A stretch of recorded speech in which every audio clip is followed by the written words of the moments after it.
ଏହି ଓଲିଉଡ୍ କଳାକାର ବର୍ଷା ପ୍ରିୟଦର୍ଶନୀକୁ ଆପଣମାନେ ବେଶ ଭଲ ଭାବରେ ଜାଣିଥିବେ। ବର୍ଷା ପ୍ରିୟଦର୍ଶନୀ ହେଉଛନ୍ତି ଓଲିଉଡ୍ର କୁଇନ୍ ନାମରେ ପରିଚିତ।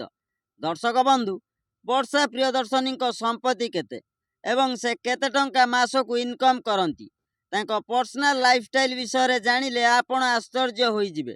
ତେବେ ତାଙ୍କ ସମ୍ପତ୍ତି ବିଷୟରେ ଜାଣିବା ପୂର୍ବରୁ ପ୍ରଥମେ ତାଙ୍କ ନିଜ ବିଷୟରେ ଜାଣି ନିଅନ୍ତୁ। ବର୍ଷା ପ୍ରିୟଦର୍ଶନୀ 1984 ମସିହା ଅଗଷ୍ଟ 7 ତାରିଖରେ କଟକରେ ଜନ୍ମଗ୍ରହଣ କରିଥିଲେ। ତାଙ୍କର ବର୍ତ୍ତମାନ ବୟସ ହିସାବ କଲେ 40 ବର୍ଷ ତାଙ୍କୁ ହୋଇଗଲାଣି। ସେ ବିଜୁ ଜନତା ଦଳରେ ବିଧାୟିକା ଭାବରେ ନିର୍ବାଚନ ଲଢ଼ୁଥିଲେ, ହେଲେ ସେ ନିର୍ବାଚନରେ ହାରି ଯାଇଥିଲେ। ତାଙ୍କ ମାଙ୍କ ନାଁ ହେଉଛି ଦୀପା ସାହୁ। ସେ ରାମଦେବୀ ୱିମେନ୍ସ ୟୁନିଭର୍ସିଟିରେ ପଢ଼ୁଥିଲେ। ସେ ଅନୁଭବ ମହାନ୍ତିକୁ 2014ରେ ମ୍ୟାରେଜ୍ କରିଥିଲେ, ହେଲେ ଏବେ ତାଙ୍କର ଡିଭୋର୍ସ ହୋଇଯାଇଛି। ବର୍ଷା ପ୍ରିୟଦର୍ଶନୀ ବହୁତ ସିନେମାରେ ଅଭିନୟ କରିଛନ୍ତି। ନେଇଯାରେ ମେଘ ମତେ, ଏ ଯୁଗର କୃଷ୍ଣ ସୁଦାମା, ବାଳୁଙ୍ଗା ଟୋକା, ଦିୱାନା ଏଭଳି ବହୁତ ସିନେମାରେ ତାଙ୍କର ସୁପରହିଟ୍ ହୋଇଥିଲା।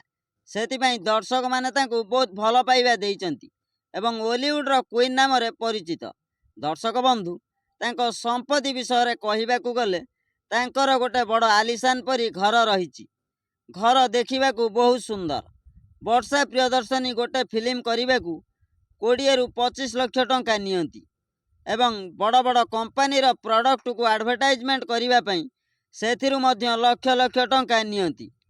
ତେବେ ଯଦି ଗାଡ଼ି ବିଷୟରେ କହିବା, ବର୍ଷାଙ୍କର 2ଟା ଦାମୀ କାର୍ ରହିଛି।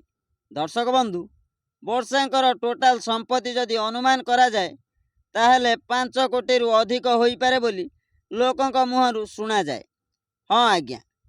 ଦର୍ଶକ ବନ୍ଧୁ, ଆପଣମାନେ ତ ଜାଣିବାକୁ ପାଇଲେ ବର୍ଷା ପ୍ରିୟଦର୍ଶନୀଙ୍କ ସମ୍ପତ୍ତି କେତେ। ତ ଭିଡ଼ିଓ ଯଦି ଭଲ ଲାଗେ ଚ୍ୟାନେଲକୁ ସବସ୍କ୍ରାଇବ୍ କରନ୍ତୁ। ରହିଲି, ନମସ୍କାର।